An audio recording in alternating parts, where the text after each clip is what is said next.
سلام دوستان، به کانال یوتیوب آشپزی با نسرین خوش آمدید. در این ویدیو طرز تهیه حموس رو با هم تماشا میکنیم. حموس یکی از خوراکی‌های لذیذ و محبوب در خاورمیانه هستش که بیشتر به عنوان پیش غذا سرو میشه. خاستگاه این غذا به کشورهای لبنان، اردن و فلسطین برمیگرده. همچنین در این کشورها بسیار محبوب هم هست. برای دوستانی که گیاهخوار و وگان هم هستند، گزینه مناسبیه و میتونن این خوراک لذیذ رو تهیه کنن. برای تهیه حموس به نخود، سیر، آب، ارده، آب لیمو، روغن زیتون، نمک، فلفل و زیره نیاز داریم. ابتدا نخود و سیر رو در غذاساز میریزیم و خوب مخلوط میکنیم.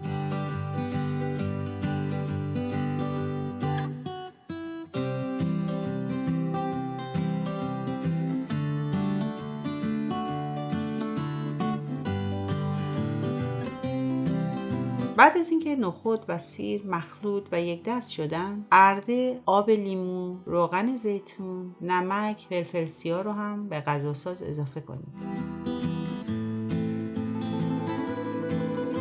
بعد از 2-3 دقیقه آب رو هم اضافه میکنیم. برای تزیین هم میتونیم از روغن زیتون، فلفل قرمز و زیره استفاده کنیم.